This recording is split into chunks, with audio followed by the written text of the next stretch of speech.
हैं ताकि लोग आए, तब तक हमारा मुख्य कार्यक्रम शुरू हो सके। मैं आज आप सभी जो यहाँ मौजूद हैं उनका बहुत बहुत स्वागत करती हूँ। यूजीसी के निर्देशानुसार 12 अगस्त 2025 को एंटी रैगिंग डे और 12 से 18 अगस्त ये पूरे सप्ताह को एंटी रैगिंग वीक के तौर पर मनाने के निर्देश जारी हुए हैं।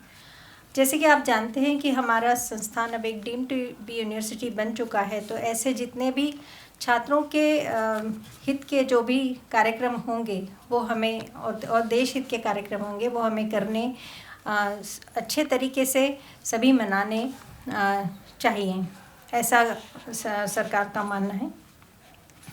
और इसी तहत यह कार्यक्रम आयोजित किया गया है। आप जैसे जानते हैं कि हम जैसे पढ़े हुए, हम जब भी कॉलेज में पढ़े, रैगिंग एक शब्द ऐसा है जो हम सभी ने सुना हुआ है, भले ही हमने कभी महसूस ना किया हो।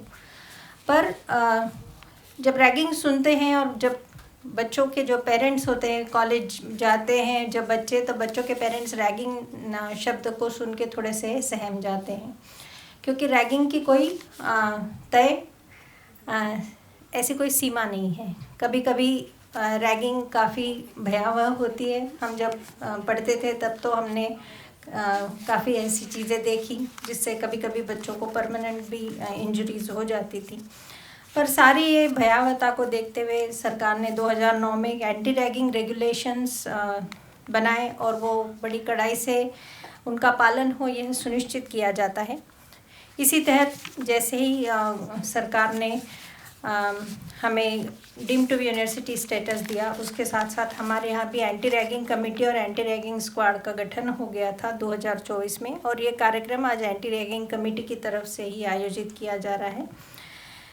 तो कार्यक्रम की शुरुआत करने के लिए मैं हमारे सभागार में मौजूद हमारी अतिथि वक्ता डॉक्टर रितु शर्मा, हमारी निटर परिवार की जो मुखिया हैं डॉक्टर सीसी त्रिपाठी, उनकी धर्मपत्नी श्रीमती वंदना त्रिपाठी जी मौजूद हैं, और हमारे एंटी रैगिंग कमेटी के स्क्वाड के मेरे साथ जो मेंबर हैं डॉक्टर रंजीत सिंह साहब, वो भी यहाँ मौजूद हैं। मैं आप और बशीरुल्लाह शेख साहब, मैं आपसे निवेदन करती हूँ कि दीप प्रज्वलन कर इस कार्यक्रम की शुरुआत करें। ये हमें एक ज्योति जो है ये हमारे लिए चेतना का स्रोत है, और ज्योति से हमें प्रेरणा, चेतना सभी मिलती है। तो मैं स्वागत करना चाहूँगी हमारी पीजी स्टूडेंट सोनाली जती जो आज मंच पे मौजूद है। मैंने उनको रिक्वेस्ट किया है कि आप मेरी मदद कीजिए। She is there to help all of us on the dais. So please sir, Ranjeet sir, madam please आप सरस्वती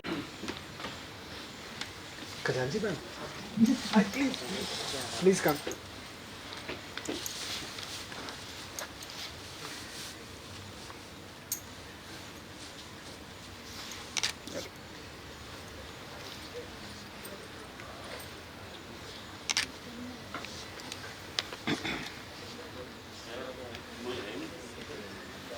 थोड़ा साइड में टच काम नहीं कर रहा, क्या हो गया इसके टच सर उस तरफ चलिए, सर उस तरफ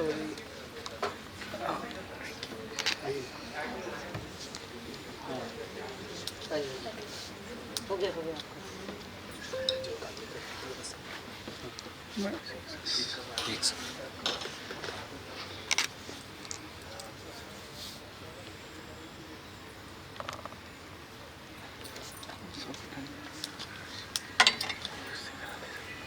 ठीक है।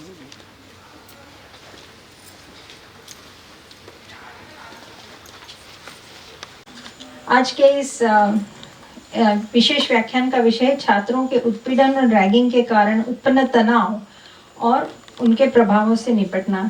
इस विषय की परिकल्पना यहाँ से आई कि हम सभी ये जानते हैं कि रैगिंग के दुष्परिणाम तो हैं ही। रैगिंग एक हमारे मन में एक डर उत्पन्न करता है। जिसकी रैगिंग होती है, यदि उसको कुछ शारीरिक कष्ट होता है तो उसके लिए भी एक कष्टदायक चीज़ है। तो हमारे जो एक्सपर्ट है वो चूँकि एक मनोवैज्ञानिक हैं, तो मैंने उनसे रिक्वेस्ट किया था कि आप ये भी हमें बताइए कि ऐसी मानसिकता किसी के मन में क्यों पैदा होती है कि मैं दूसरों को इतना कष्ट पहुंचा और उससे क्या मतलब उससे क्या आनंद मिलता है। तो शायद उन्होंने इस बारे में कुछ सोच रखा होगा हमें बताने के लिए। मैं हमारे जो विशेषज्ञ हैं उनके स्वागत के लिए सोनालिनी जी को बोलूँगी कि उनको एक पौधा भेंट करें।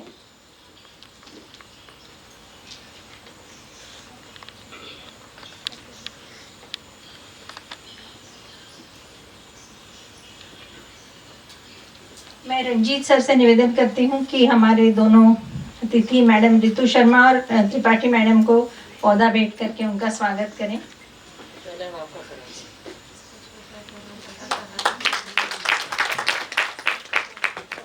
रितिन भाई थोड़ा सा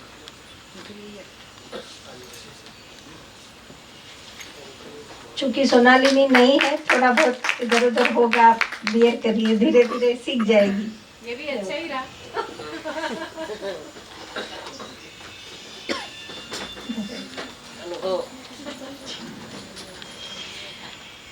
अब मैं हमारे जो विशेष वक्ता हैं उनका मैं परिचय देने के लिए उसको एक मौका दे रही हूँ।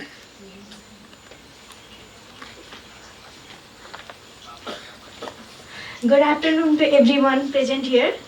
Today we are honored to have with us Dr. Ritu Sharma ma'am, who is associated with Center of Happiness, AIMS Bhopal, in academic collaboration with Reiki Foundation for Happiness as consultant faculty. She is an accomplished researcher, educator and author with a profound expertise in mindfulness meditation and application to enhance happiness and well-being. With a PhD in education, her academic journey has been driven by an unwavering passion to make a positive impact on individuals' life.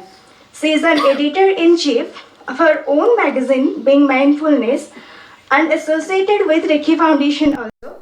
As an author, Dr. Sharma has penned enlightening books on happiness and education, including the well-received Pathiye, a handbook of happiness, and Parde Ke Samne, Jayaprakash Chowk se. Dr. Sharma has been recognized for her commitment to social services, receiving the prestigious Aaj Ka Karamveer Award for her contributions in Mumbai.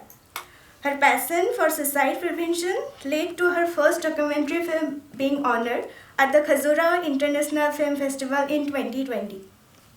With a focus on empowering women, Dr. Sharma's dedication to journalism earned her the Nari Ki Shakti Ko Pranam award by Bhojbhumi Foundation Mathura. She has also been acknowledged as the Innovative Researcher of the Year by Sri Chennai.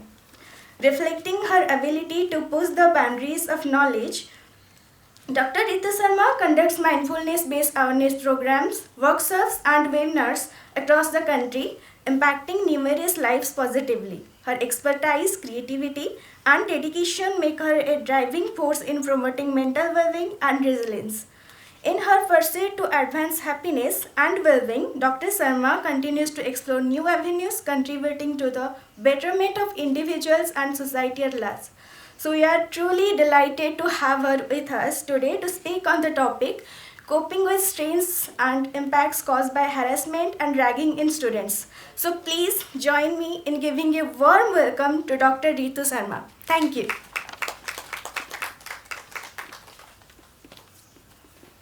Thank you very much, Sonalini. She belongs to Odisha, so you can feel the accent. So we welcome her as a girl student of our institute. अब मैं हमारे मंच पर आसीन हमारे guest से बोलूँगी कि आप अपना सामने मंच के सामने स्थान ग्रहण करें। और मैडम रितु शर्मा जी, मैं और इनका परिचय ये देना चाहूँगी कि मैडम हमारे साथ एक ऐसा कोर्स डेवलप कर रही हैं, मूक कोर्स, जो कि ड्रग एडिक्शन के ऊपर है, और संस्थान इसको इस वर्ष लॉन्च करने की संस्थान ने सोच रखी है, जिसमें जो एक बहुत ही उभरती हुई सामाजिक समस्या के रूप में आप हमें सामने दिखने लग गया है, ड्रग एडिक्शन, उसके ऊपर मैडम एक कोर्स हमारे साथ इंस्टीट्यूट के साथ डेवलप कर रही हैं। मैं सादर निवेदन करती हूँ कि आप अपना सेशन शुरू करें। धन्यवाद।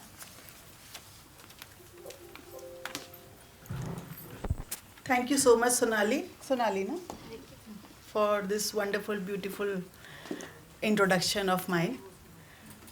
Thank you, Asmita ma'am, and the entire NITTR Institute, especially Director sir. I welcome you all. तो हम लोग वैसे भी आधा घंटा लेट हो गए हैं अपने प्रोग्राम को शुरू करने में।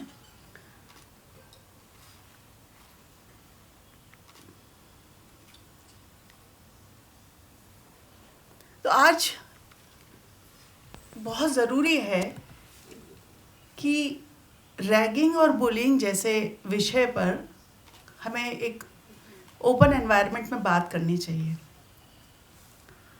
इनफैक्ट क्योंकि मैं स्वभाव से थोड़ा, मेरा मनोविज्ञान और दर्शन में रुचि है, तो मैं किसी भी समस्या को देखने के लिए उसकी जड़ में जाने का प्रयास करती हूँ कि इसके पीछे क्या कारण है। क्योंकि जो दिखाई पड़ता है ऊपर से, वो किसी चीज़ का मैनिफेस्टेशन है जो कि बहुत कहीं गहराई से आती है। मैनिफेस्टेशन ऐसे है कि वो हमें दिखाई पड़ती है घटना के रूप में।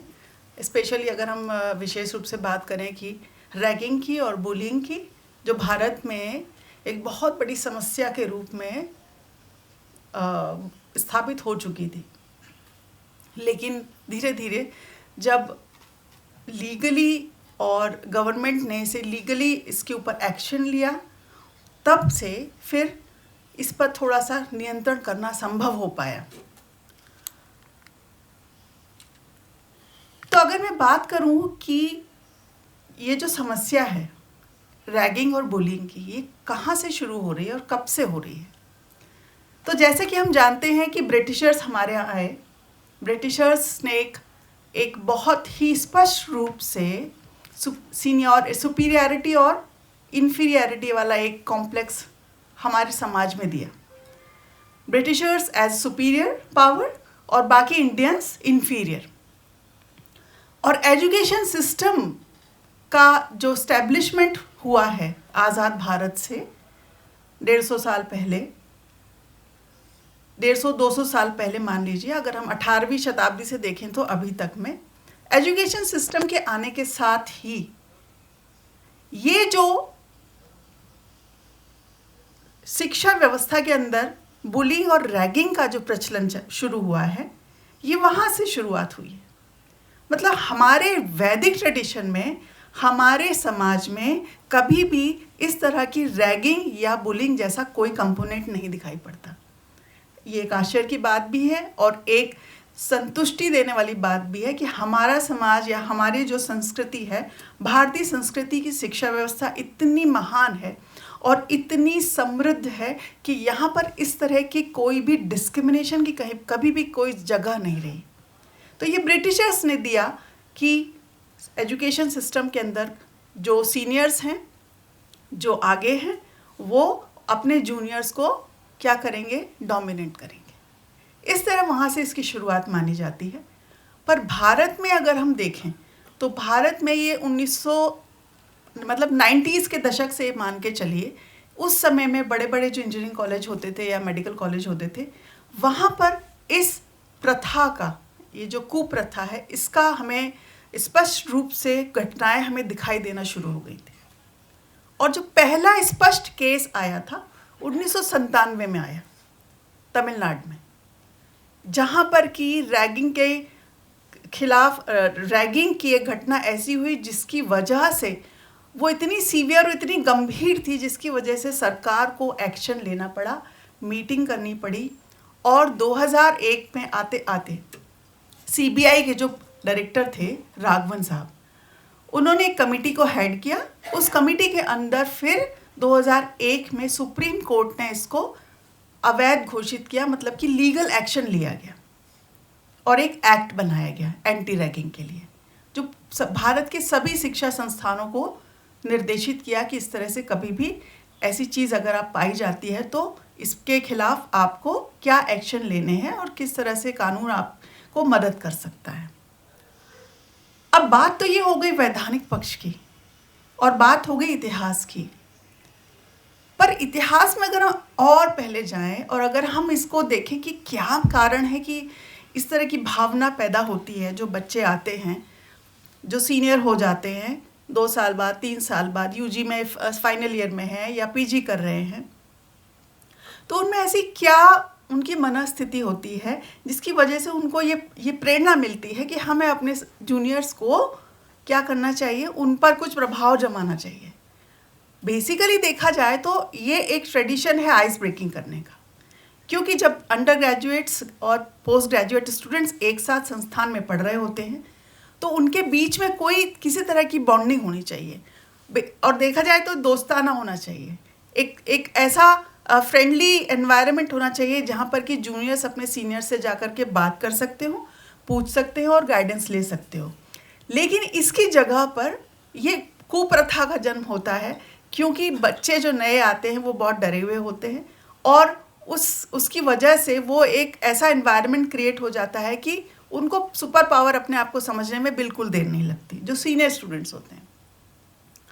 अब अगर एक और इंसिडेंट मैं आपको बताऊं, महाभारत काल से मैं अगर आपको एक उदाहरण देना चाहूँ, द्रौपदी ने जो एक डायलॉग दिया था, अंधों के अंधे ही होते हैं, उस एक डायलॉग की वजह से इतनी ज़्यादा जो खलबली मची थी दुर्योधन के मन में कि वो पूरा का पूरा युद्ध में उसको हम परिवर्तित होता हुआ देखते हैं, जो महाभारत का युद्ध लड़ा। तो वो जो एक चिंगारी थी कि अंधों के तो अंधे ही होते हैं, ये चिंगारी को कहाँ पर ये कि चिंगारी ने कहाँ पर काम किया? ईगो पर, अहंकार पर, दुर्योधन के अहंकार पर, और इसकी वजह से पूरा रिवेंज फुल होकर पूरा युद्ध लड़ा गया। तो क्या हम ये नहीं मान सकते कि कहीं ना कहीं हमारे अहंकार की वजह से, जो हमारे घर में जो वातावरण होता है उसकी वजह से बच्चों के अंदर जब फ्रीडम मिलती है, जब वो इंस्टीट्यूट में आते हैं, कॉलेज लाइफ में आते हैं, तो उनको जो फ्रीडम मिलती है उस फ्रीडम में वो कहीं ना कहीं अहंकार की भावना छुपी होती है और अपना एक रुतबा दिखाने की भावना छुपी होती है और उनको डोमिनेट करने की भावना की वजह से ये रैगिंग का स्वरूप इस तरह से हमें दिखाई पड़ता है। अब क्या कहती है कि जो परिभाषा है वो क्या कहती है? वो ये कहती है कि जो भी कोई रैगिंग और बुलिंग का जो मैटर, सबसे पहले बारीक इसमें से अंतर जो है वो उसको हमें देखना चाहिए। क्या देखना चाहिए कि बुलिंग जो है एक ऐसे जाल में फंसाना है अपने जूनियर स्टूडेंट को, वो किसी भी तरह से हो सकता है, वो कंटिन्यूड प्रोसेस हो सकती है। रैगिंग इज़ डिफरेंट, इन विच जो जूनियर स्टूडेंट्स हैं वो बुलाए जाते हों या इंडिविजुअली, अब हम आगे आंकड़े भी देखेंगे उसके, और उनको किसी भी तरह से फिजिकली, मेंटली, इमोशनली उनको हर्ट किया जाता हो, तो इसको हम बोलेंगे रैगिंग जो होती है और उसके बाद में वो काम ख़त्म हो गया। लेकिन बुलिंग में एक पूरा एक जाल सा हो जाता है, मतलब कि वो कंटिन्यूस चलता रहता है। उसको जब भी कोई वो जो स्टूडेंट है, जूनियर स्टूडेंट, उसको मिलेगा तो वो उसको क्या करेगा, हैरास करने का मौका नहीं छोड़ा जाता। तो इस तरह से दोनों चीज़ों में फ़र्क है। अब बात ये है कि जितने भी इंस्टीट्यूशंस हैं भारत में, जितने भी इंस्टीट्यूशंस हैं, वहाँ पर यह किसी न किसी रूप में अभी भी चलती है। तो मुझे बहुत ताज्जुब हुआ, एक बच्चे ने मुझे बताया कि in my first year I had been ragged brutally.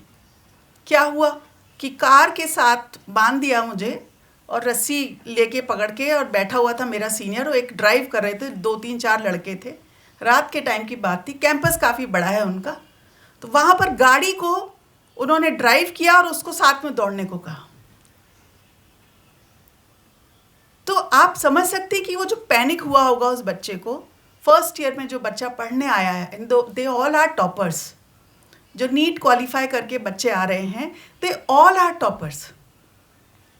और उसके बाद उनका बहुत सारे इश्यूज होते हैं फर्स्ट ईयर में। बच्चे जैसे यहाँ यूनिवर्सिटी में भी स्टूडेंट्स आते हैं, बाहर से आते हैं, उनको होम सिकनेस होती है, उनको इमोशनली रेगुलेट करने में अपने आप इमोशनली मतलब थोड़ा सा डिस्टर्बेंस होता है क्योंकि घर से बाहर निकले। There are multiple things. और उसके अलावा जब सीनियर्स उनके साथ ऐसा ट्रीटमेंट करते हैं तो फिर आप समझ नहीं सकते कि ये एक डिजीज़ में कन्वर्ट हो जाता है, एक डिसऑर्डर में कन्वर्ट हो जाता है। और बच्चों की पढ़ाई तो अफेक्ट होती है, उनकी मानसिक स्थिति पे बहुत बुरा असर पड़ता है। तो हॉस्टल में या इंस्टीट्यूशन में इस तरह की कोई भी घटना जिसमें ये रैगिंग के नाम पर आपको कभी भी ऐसी घटना दिखाई पड़े तो आप समझ लीजिए कि ये बहुत सीवियर कंडीशन है और इसको रोकना बहुत ही ज़रूरी है। अब अगर हम if you talk about Indian context, भारतीय परिवेश की अगर हम बात करें तो यूजीसी का स्पष्ट मेजर्स उन्होंने बना रखे हैं। इनफैक्ट जितने भी भारत में रैगिंग के, बुलिंग के जो केसेस होते हैं, all are not get reported on time. बच्चे रिपोर्ट ही नहीं करते, बच्चे बात ही नहीं करते। उनको ऐसे लगता है कि नहीं हमारे लिए बड़ा इंफीरियर है और हमको इस चीज़ के लिए टॉर्चर भी किया जा सकता है। हो सकता है कि जो हमारे सीनियर्स हैं वो कुछ और एक्शन ना ले लें, हमारा इंस्टीट्यूट कॉलेज में जाना हमारा मुश्किल ना हो जाए, हमारी पढ़ाई अफेक्ट ना हो जाए, तो वो रिपोर्ट ही नहीं करते हैं, वो बताते ही नहीं है, वो खुद में ही घुलते रहते हैं, घुटते रहते हैं। इनफैक्ट उनके पेरेंट्स भी कभी जज नहीं कर पाते कि बच्चे के संग क्या चल रहा है। बहुत ही मिस्टीरियस बात है। You never know what is happening in his life being a parent. And interestingly the most cases are coming from the top level institutes like medical colleges, engineering colleges. वैसे तो सभी जगह होता है, गर्ल्स कॉलेज में भी होता है, लेकिन ये जो टॉप के इंस्टीट्यूशंस हैं यहाँ पर इसकी सीवियरिटी देखने को मिलती है। सो 70% ऑफ द स्टूडेंट्स हैं वो एक्सपीरियंस करते ही करते हैं, सभी ने किया है किसी न किसी रूप में। लेकिन कुछ केसेस सीवियर हो जाते हैं जो हमें दिखाई पड़ते हैं सोशल मीडिया के माध्यम से या न्यूज़पेपर के माध्यम से कि फलानी जगह ऐसी घटना हुई, रैगिंग की घटना हुई। ये देखिए, एक रिसर्च मेरे नज़र में आई तो मुझे पता चला कि बहुत सारे इसमें ऐसे फैक्ट छुपे हुए हैं कि हम कभी पता ही नहीं कर पाते हैं कि एक्चुअल में ये हो कैसे रहा है, क्या हो रहा है इसके अंदर। देखिए, the place of ragging, college premise, institute premise, ठीक है, कॉमन रूम, ठीक है। और टाइम, रैगिंग का टाइम क्या होता है जो रैगिंग किया, किसी ने रिसर्च किया है, उसके डेटा है ये। दिन के समय में होता है, रात के समय भी रैगिंग किया जाता है, और दूसरों के सामने भी कर सकते हैं, अकेले में भी रैगिंग कर सकते हैं। तो बहुत सारे ड्यूरेशन देखिए, less than 15 minutes, more than an hour, rag for 1 day, more than 7 days. You won't believe if a student is being ragged for a week, entire week, कैसे उसकी मेंटल स्टेटस हो जाएगी, वो क्या करेगा, वो क्या सोच पाएगा, और किस तरह से अपनी पढ़ाई पे ध्यान दे पाएगा, अपनी खुद की लाइफ पर ध्यान दे पाएगा। बहुत मुश्किल है, right. With whom you lodge complaints, ज़्यादातर पेरेंट्स को बताते ही नहीं हैं। फैकल्टी से तो एक और डिस्टेंस होता है उनका, फैकल्टी से बात ही नहीं करते हैं, तो किसको बताते हैं, अपने फ्रेंड्स को बताते हैं। कुछ बच्चे अपने पेरेंट्स को भी बता देते हैं जिनके साथ में, जिनके घर में अच्छी बॉन्डिंग होती है। और लास्ट वाला जो आप अगर आप एक फैक्ट देखेंगे, ragging force you to change career, no, yes. कई लोगों ने कहा है कि हाँ, चेंज किया है। तो इसका प्रभाव इस टेबल से हमें अच्छे से पता चलता है। अब बात यह है कि होता क्या है, साइकोलॉजिकली क्या इफेक्ट पड़ता है जब एक बच्चे के साथ में रैगिंग होती है या उसे बुली किया जाता है। बहुत सारे लेवल पे हम इसको देखेंगे। First of all, emotional level पे ऑब्वियसली जब आपको ऐसे थ्रेटनिंग एक्सपीरियंस से निकलना पड़ेगा तो you might be fearful, anxious, कि पता नहीं कमरे से बाहर निकलेंगे, कैंपस में जाएंगे तो क्या होने वाला है, कौन कहाँ पकड़ लेगा, पता नहीं है, कुछ नहीं कह सकते हैं। सेल्फ इस्टीम डाउन हो जाएगी, लोनलीनेस फील होगी और डिप्रेशन होगा, डिस्पेयर लगेगा। इमोशनली बच्चा इतना हर्ट होता है कि आप उसको कल्पना भी नहीं कर सकते वो, और कब वो डिप्रेशन में चला जाएगा यू डोंट नो। और डिप्रेशन में जाने के बाद कब वो सुसाइडल थॉट्स ले आएगा उसे भी नहीं पता है, और कब वो सुसाइड कमिट कर लेगा। कुछ केसेस ऐसे भी हुए हैं भारत में जहाँ पर बच्चों की जब रैगिंग हुई स्टूडेंट्स की, तो उन्होंने सुसाइड जैसे अटैम्प्ट किए और अल्टीमेटली सुसाइड कर भी लिया। तो देखा जाए तो एक इंटरव्यू भी मैंने सुना जिसमें एक स्टूडेंट है, गर्ल स्टूडेंट है, शी इज सेइंग कि जो भी कोई रैगिंग करता है, उस रैगिंग करने के पीछे उसका मतलब साइकोलॉजिकली ही is poor, ill, behaviour is coming from that state.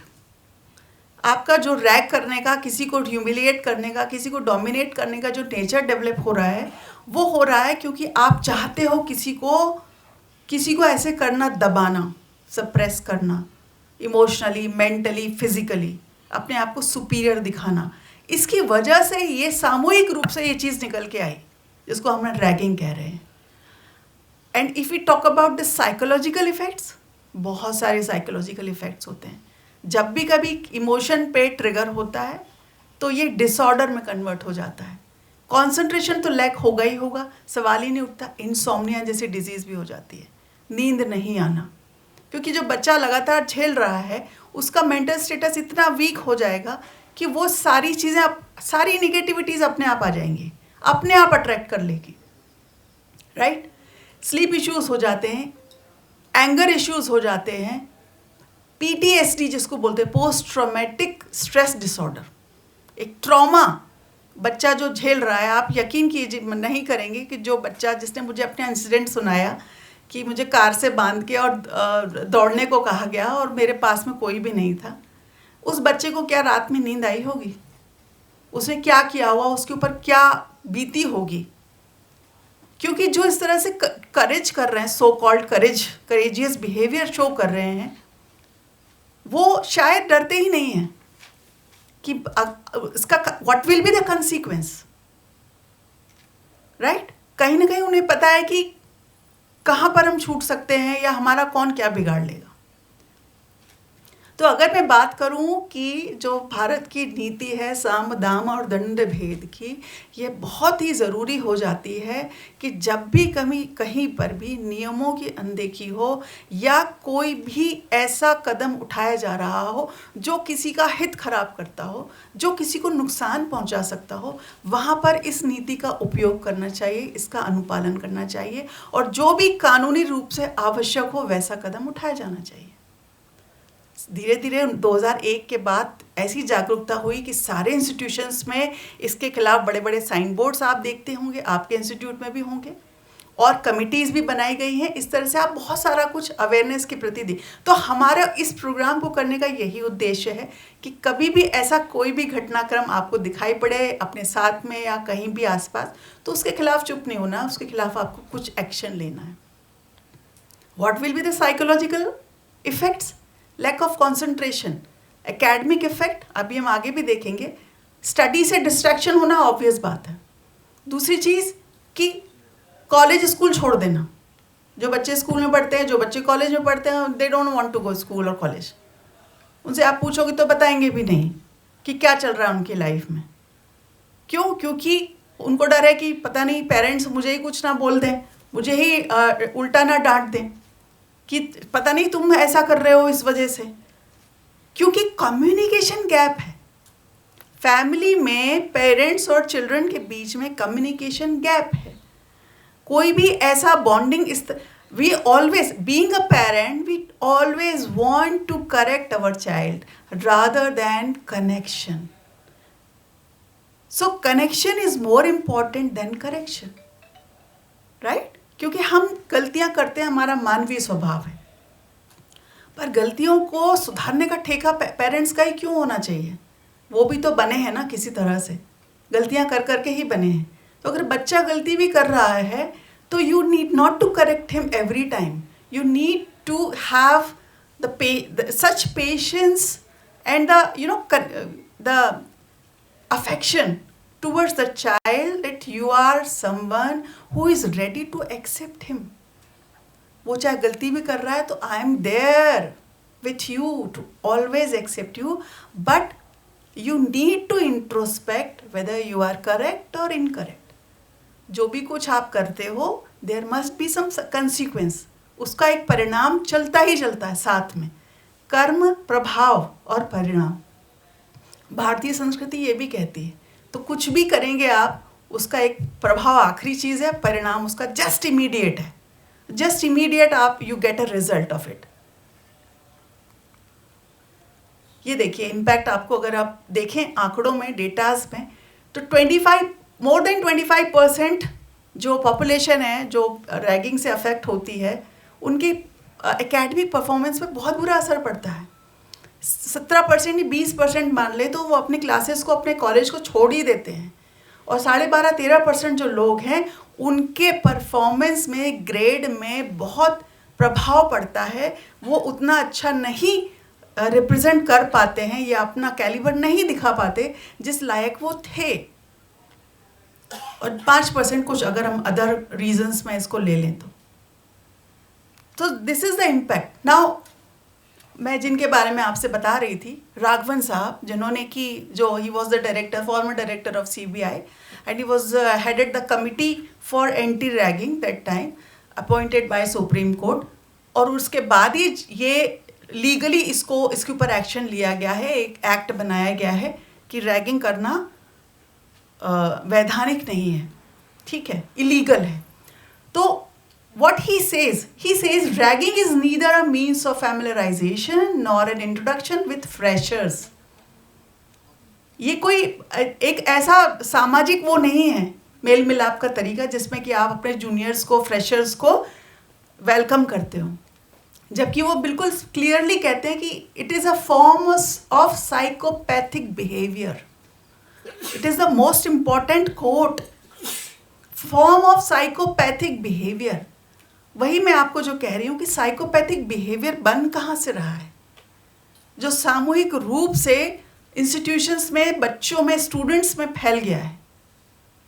तो इस तरह से वो सारे तत्वों को, सारे फैक्ट्स को देखने की ज़रूरत है कि कहीं हमारे घर में हमारा जो बच्चा है छोटा, या जो बड़ा हो रहा है, या जो बड़ा बच्चा है, बेटा है, बेटी है, कोई भी हो, तो कहीं उसके अंदर कोई साइकोलॉजिकल इश्यूज तो नहीं है, कोई चीज़ का सप्रेशन तो नहीं है, कोई किसी चीज़ से वो नाराज़ तो नहीं है, किसी चीज़ की कमी तो महसूस नहीं करता, कुछ गड़बड़ तो नहीं है। अगर आप उससे बात कर सकते हैं, उससे बात करिए। क्या वो ऐसी एक्टिविटीज़ में शामिल तो नहीं होता, उसको टीज़ करने में मज़ा आता हो, उसको दूसरों को परेशान करने में मज़ा आता हो। स्वभावतः कई बच्चे होते हैं ऐसे, लेकिन वो बचपन में होते हैं।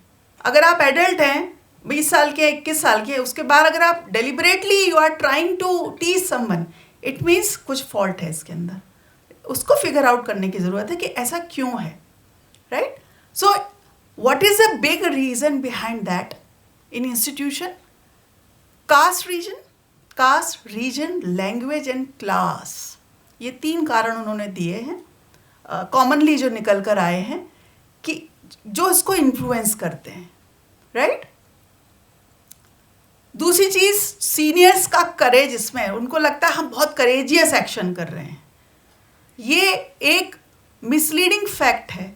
जो भारत का युवा है, ये उसके लिए बहुत ही भ्रमित करने वाला एक तत्व हमें दिखाई पड़ता है, जिसमें उनको लगता है कि कॉलेज में रैगिंग करना उनका अधिकार है और अपने आप को सुपीरियर समझना, और ये करेज, इसको करेज का नाम दिया है जो उन्होंने, ये उनको लगता है ये बहुत बड़ी चीज़ है, और ये सबसे बड़ा मिथ है, सबसे बड़ा कन्फ्यूजन है। क्यों? If you are young, if you are adult, so you must have some responsibility.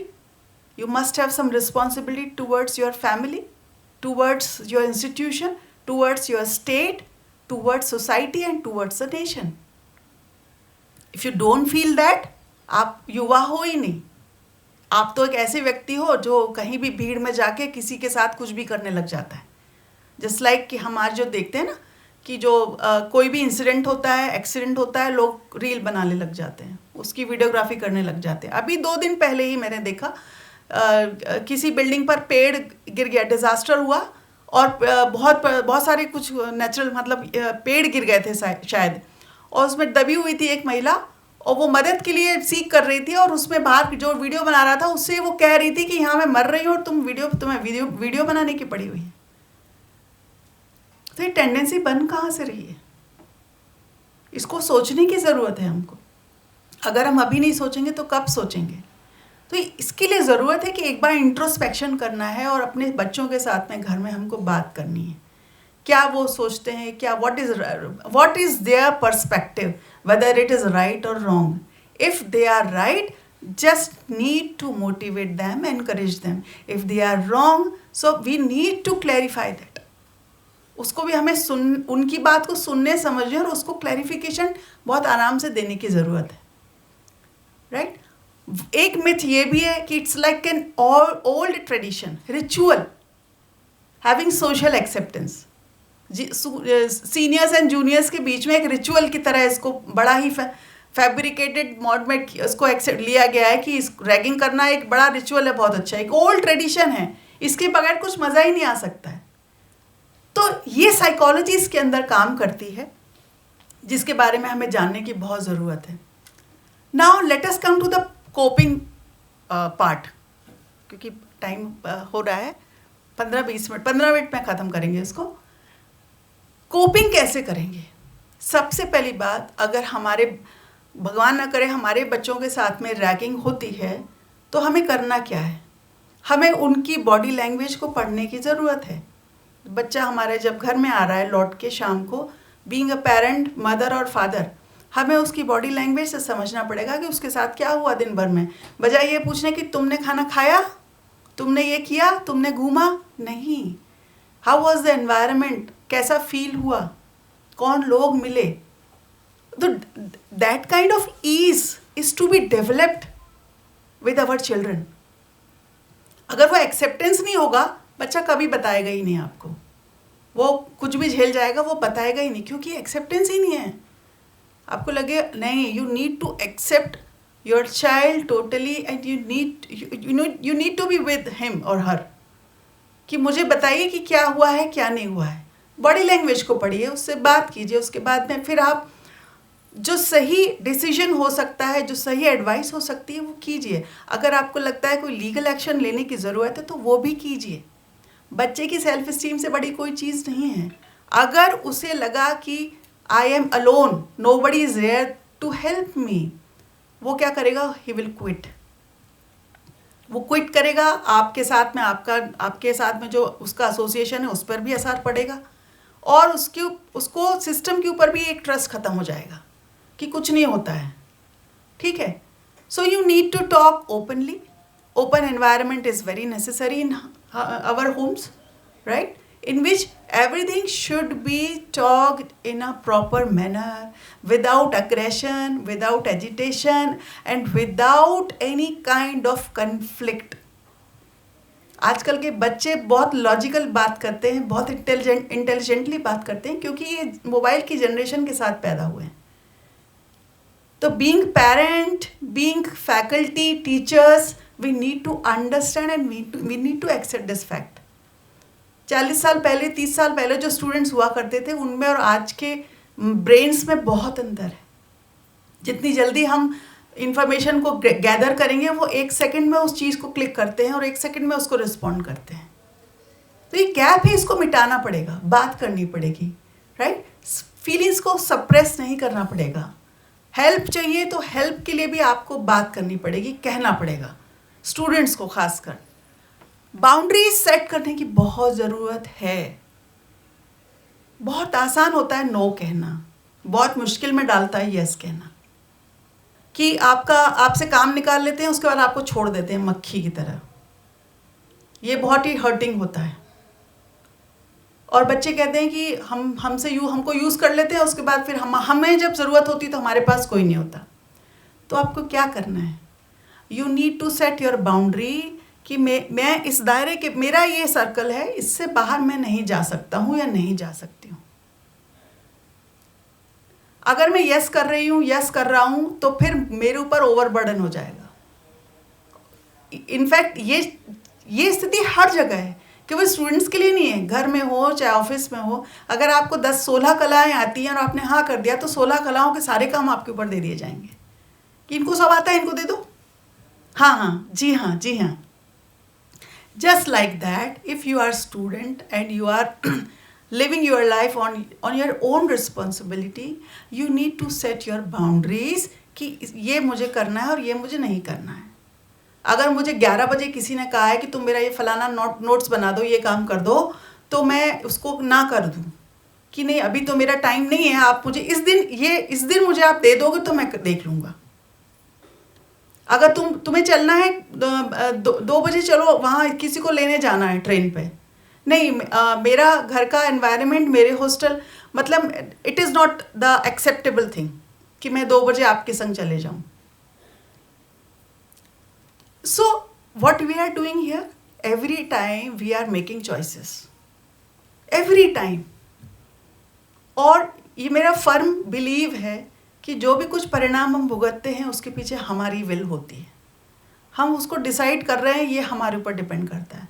अगर हमें अच्छा रिजल्ट मिल रहा है तो हमने अच्छा डिसीजन किया है, गलत रिजल्ट मिल रहा है तो हमने ज़रूर ही गलत डिसीजन लिया है, हो सकता है वो अननोइंगली लिया हो, राइट।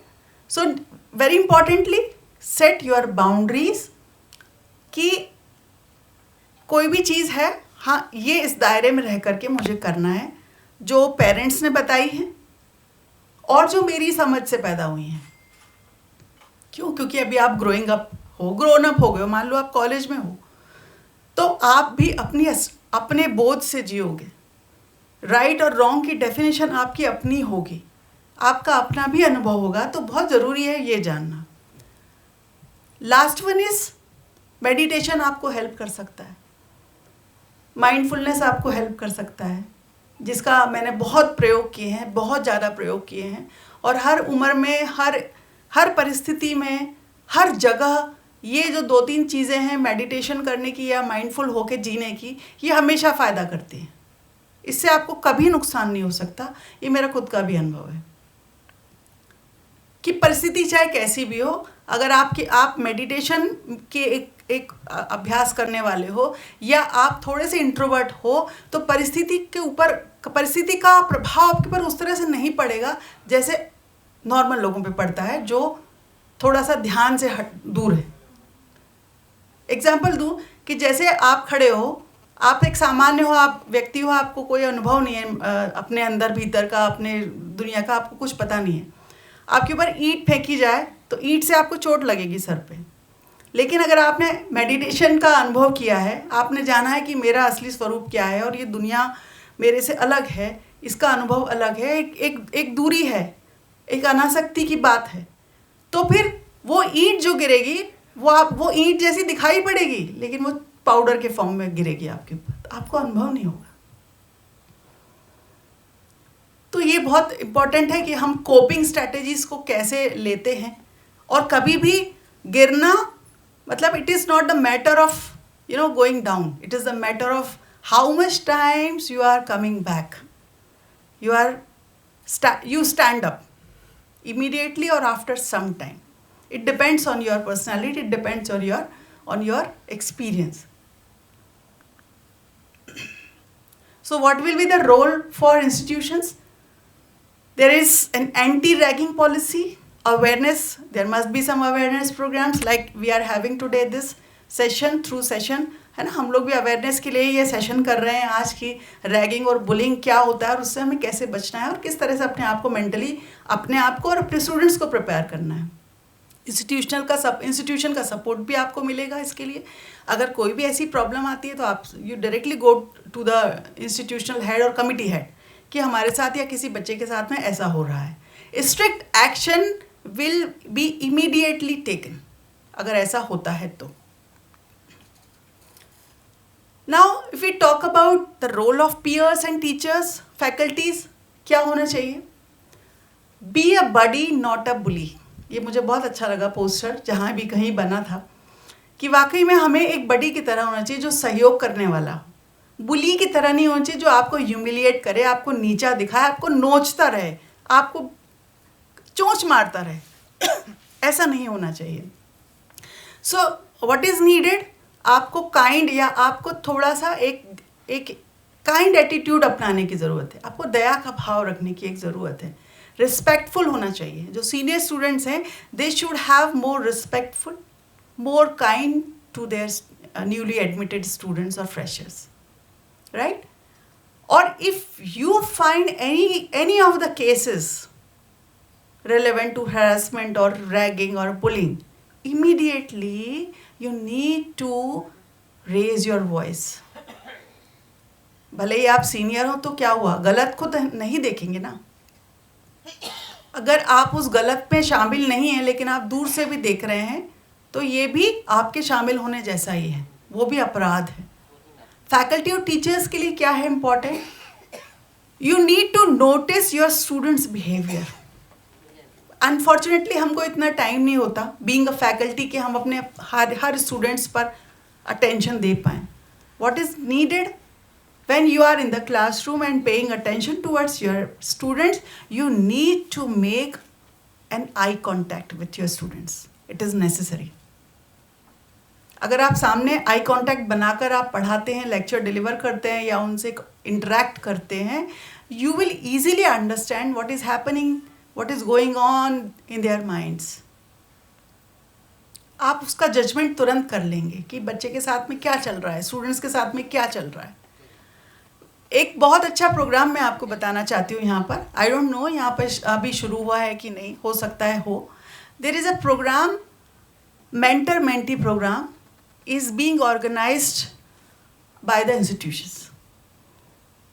मतलब कहीं जहाँ जहाँ भी हो रहा है, जैसे एम्स में भी है, तो उसमें क्या होता है कि senior members mean senior students and junior student. Senior students में 1 या 2 रहते हैं और group of students, junior students, they meet every week on a certain place, time which they have set in the presence of their faculty member. और जो भी seniors juniors को जो भी प्रॉब्लम है, एकेडमिक प्रॉब्लम हो या कोई भी पर्सनल तो शायद नहीं डिस्कस करते, एकेडमिक है, सोशल है, whatsoever, and they just discuss it with their senior students. और एक ओपन टॉक होता है in the presence of the faculty. Mentor mentee programme, ये प्रोग्राम बहुत अच्छा है जो कि इंस्टीट्यूट्स कर सकते हैं, जिससे कि कहीं कोई रैगिंग जैसी, बुलिंग जैसी बात ही नहीं आएगी। तो उसमें क्या होगा कि जो जूनियर स्टूडेंट्स हैं उनको एक रिस्पेक्ट अपने आप से ही आएगा। रिस्पेक्ट को छीनना नहीं पड़ता है, रिस्पेक्ट को छीनना नहीं पड़ता, विश्वास को भी छीनना नहीं पड़ता। ये सब चीज़ें हैं जब आप कुछ अच्छा करते हैं तो ऑटोमेटिकली क्या आती हैं, एक बाई प्रोडक्ट की तरह आती हैं, जिसमें आप पाते हैं कि हाँ ये ट्रस्टवर्दी है, इसका रिस्पेक्ट किया, इसका सम्मान किया जाना चाहिए। So you need to create a safe and transparent and trustworthy environment in the institution और classroom in which a student who is suffering or who maybe who has some kind of encounter with that problem, he may directly come to you and openly talk with you. It is needed. नहीं तो फिर क्या होगा कि suppression होगा और उसका पूरा फ्यूचर खराब होने वाला है। So now if we talk about the unit which we called family. Family is the unit of the society, and being parents, we need to take care of our children. कि किसी भी तरह से कुछ भी गड़बड़ होता है तो सबसे पहले उंगली जाती है पेरेंट्स की तरफ, भले ही पेरेंट्स का कोई रोल हो या नहीं हो। लेकिन वो भारतीय समाज में ऐसी एक मनोवृत्ति बनी हुई है कि बच्चा कुछ, क्योंकि बच्चा जो है वो कोई भी पेरेंट्स हो हमेशा उसका हित का सोचेंगे और उसको अच्छा चीज़ ही बताएंगे। लेकिन बच्चे का एनवायरनमेंट जब वो बाहर निकलना शुरू करता है, वो किन बच्चों के साथ में रहता है, वो किस तरह से एक्सपीरियंस कर रहा है अपने लाइफ में, क्या चीज़ें वो देख रहा है, उससे उसका क्या परसेप्शन बन रहा है, सोशल मीडिया है, बहुत तमाम चीज़ें हैं जो उसको डिस्ट्रैक्ट भी कर रही होंगी। तो एक उसकी अपनी एक understanding towards life is developing. तो हम उसको पूरी तरह से हम उसको ब्लेम नहीं कर सकते कि बच्चा गलत सोच रहा है या ऐसा सोच रहा है, तो क्यों कुछ रीजंस रहे होंगे जिसकी वजह से वो ऐसा सोच रहा है। लेकिन हमको एक ओपन कम्युनिकेशन अपनाना बहुत ज़रूरी है घर के अंदर। ओपन कम्युनिकेशन में ये बहुत ज़रूरी है कि बच्चों के मेंटल स्टेटस को देख के कि वो कब अच्छा फील कर रहे हैं, उस समय हम उनसे बात करें और हम सारे जनरल टॉपिक्स पे बात करें। क्योंकि अभी कॉलेज में आ गए हैं, कॉलेज में आने के बाद में वो इतना समझते हैं और ज़्यादा ही समझते हैं। तो we can have open discussion, open communication on various topics, right. उसमें ये नहीं होना चाहिए, वन वे कम्युनिकेशन नहीं होना चाहिए कि मैं मदर हूँ या फादर हूँ तो मैं ही लेक्चर देने का अधिकार मेरा है। वो कभी नहीं होना ही चाहिए कि ओपनली बच्चा भी बात करे और अपनी समस्याओं को या जिस तरह से वो देखता है वो चीज़ें भी वो डिस्कस कर पाए, राइट। सो असर्टिवनेस को ज़रूरत है सिखाने की, नो कहने की, सेट बाउंड्रीज को सेट करने की और एक्शन लेने की बहुत ज़रूरत है। अगर ऐसे कोई साइंस आपको दिखाई पड़ते हैं कि बच्चे के संग कोई बुलिंग या रैगिंग जैसा कुछ मैटर चल रहा है, तो एक्शन लेने की एबिलिटी दिखाना बहुत ज़रूरी है। डिसीजन को बनाना बहुत ज़रूरी है। अगर आपने डिसीजन ले लिया, ठीक है कुछ नहीं होता बेटा, वो तो हमारे साथ भी हुआ था, कोई बात नहीं, चलता है, इतना तो चलता है, तो वो क्या करेगा, बच्चा कभी ओपन अप नहीं होगा। वो लगेगा कि नहीं पेरेंट्स तो कुछ करते ही नहीं है, तो फिर मैं क्यों बोलने जाऊँ, और फिर वो सीवियर उसमें बदल ना जाए। तो इसलिए नहीं, अगर वो छोटी भी बात है तो छोटी बात को भी हैंडल करना सिखाना है, उसको ऑल्टरनेटिव्स, क्योंकि we can not give readymade solution to something. We can provide as parents, as faculties towards our children is insight. वो इंसाइट ही उनको अपने खुद के डिसीजन लेने में हेल्प करेगा। रेडीमेड सॉल्यूशन नहीं कि बेटा तुमने ये ऐसा हुआ है तुम ऐसा कर लो, no, you just find out your own solutions, make your own lines, draw your own network. How will you get out of it, कैसे करोगे आपको खुद को डिसाइड करना है। So these are some legal aid and helpline. You can see that UGC anti-ragging helpline number is available everywhere. And what are the legal provisions? UGC has also made some strict rules to prevent the ragging, right? And if you find anything like this, you can directly go to your institution's head, your committee head, anybody who is there to help you. Without any kind of hesitation, you directly go to him, approach him or the head, whatever, or ask help. You just seek for help. They are always there to help you, right? So कैसे हमारा safe future बनेगा? Senior students need to rethink अगर वो ragging में या bullying में involve हो रहे हैं तो उसके क्या रिपरकशंस हो सकते हैं, उसके क्या परिणाम हो सकते हैं। Humiliation, suspension, रूइन career, expulsion, possible prosecution, black listing बच्चों को कर दिया जाता है, क्योंकि सीनियर फैकल्टी मेंबर मतलब रहते ही नहीं है वहाँ पर। 2-4 लोग, जितने भी फैकल्टीज है उसमें से 10 मुश्किल से 10 लोग वहाँ रहते होंगे कैंपस में, और इसकी वजह कि तो nobody wants to take responsibility actually. अगर एक इंस्टीट्यूशन है, बहुत बड़ा विश्वविद्यालय है, तो उसका जो हेड है उसके हाथ में कमान है, तो बाकी लोग वैसा, अगर हम सोचे कि नहीं मेरा काम तो सिर्फ पढ़ाना है, क्लासरूम लेक्चर देना है, लैब में काम करना है, दैट्स ऑल, तो उससे बात नहीं बनती। आपको एक बॉन्डिंग बनाने की ज़रूरत है स्टूडेंट्स के साथ में, कि आप उनकी लाइफ, वो आप अपने साथ जोड़ सकें और अपनी प्रॉब्लम्स को आपके साथ में शेयर कर सकें। सफलता इसी बात में है। सफलता इस बात में नहीं है कि आपने कितना अच्छा लेक्चर क्लास के अंदर दिया। सफलता इस बात में है कि क्या उस लेक्चर के साथ में आपने बच्चे के अंदर कोई वैल्यू इनकलकेट किए हैं, कोई किसी तरह का सपोर्ट, किसी तरह की हेल्प या कोई इंसाइट को आपने डेवलप करने का काम किया है, तो आप सही, बिल्कुल you are a true teacher. ठीक है, तो ये रहा आज का पूरा सत्र। हमने जो बुलिंग और रैगिंग के बारे में जाना, तो ज़रूरत है क्योंकि अब our institution is now deemed to be university. Students will come, more and more students will come from various places of India, and we need to set up, that such kind of environment, friendly environment, ragging free environment, और ऐसा जिसमें कि सभी खुश होके और अच्छे से रह सकें और उनको इंस्टीट्यूट छोड़े तो उनको बड़ा दुख हो। तो इस बात में हमारी सफलता सुनिश्चित होनी चाहिए कि हम सभी को ऐसा प्रयास करना है। Thank you so much. Madam, अब मैं रिक्वेस्ट करूँगी यदि किसी को कुछ सवाल पूछने हैं तो जैसे मैडम ने कहा ओपन माइंडेडनेस रखिए, तो आप बिल्कुल निर्भीक होकर अपने सवाल पूछ सकते हैं, मैडम उसका जवाब ज़रूर देंगी। तो यदि कोई सवाल है किसी को तो प्लीज़ मैडम। मुझे लगता है सवाल तभी आते हैं जब हम किसी समस्या से एनकाउंटर करते हैं। अभी हमारे पास समस्या है नहीं शायद ये रैगिंग की या बुलिंग की, तो इसलिए शायद सवाल नहीं है। पर फिर भी जो मोटा मोटा 1-2 लाइन में मैं एक बात जो आखिरी कहना चाहती हूँ वो ये कि हमको साइकोलॉजिकल एस्पेक्ट से समझना बहुत ज़रूरी है कि ये ट्रेट कहाँ से निकल के आ रहा है, क्योंकि ह्यूमन बीइंग में ये ट्रेट होता नहीं है किसी को सप्रेस करने का, किसी को ह्यूमिलिएट करने का।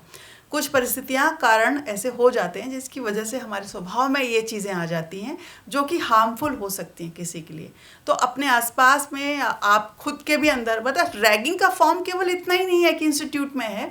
अगर एक बॉस भी अपने सबऑर्डिनेट्स को तो मेंटली टॉर्चर करता है तो it's a kind of ragging, कि वो हर तरह से टॉर्चर कर रहा है, बस वो थप्पड़ नहीं मार पा रहा।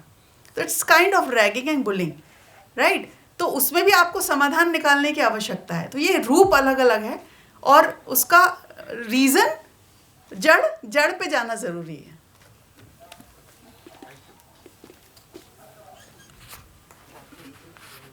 तो मैडम आपको यहाँ पे काफ़ी कम लोग दिख रहे हैं, पर हमने इस लेक्चर को रिकॉर्ड कर लिया है। मैंने जैसे बताया था कि हमारे यहाँ कुछ ऐसी एक्टिविटीज़ चल रही जिनको आज ही पूरा करना था, इसलिए बहुत सारे लोग उसमें बिज़ी हैं और शायद यहाँ नहीं आ पाए हैं। तो डेफिनेटली आपका जो लेक्चर है उसको वीडियो रिकॉर्डिंग से वो देख के और समझ पाएंगे, और आगे हम आपसे यदि ऐसी कोई परेशानी आती है तो आपसे हम और इनपुट्स लेने की कोशिश करेंगे। आपने अपना बहुमूल्य समय हमें दिया, इसके लिए मैं आपको बहुत बहुत धन्यवाद देती हूँ। मैं एंटी रैगिंग कमेटी के सभी सदस्य, चेयरमैन और हमारे निदेशक महोदय जी और इस संस्थान के सभी विभाग जिन्होंने इस कार्यक्रम को सफल बनाने के लिए अलग अलग तरह की व्यवस्थाएं हमें दी और इस कार्यक्रम को सुचारू रूप से करने में मदद की, उनकी मैं बहुत ही आभारी हूँ। और आप सभी के लिए चाय का इंतज़ाम बाहर किया हुआ है, तो कृपया चाय लेने के बाद ही आप प्रस्थान करें। मैं फिर से हमारे विशेषज्ञ मैडम को धन्यवाद देती हूँ।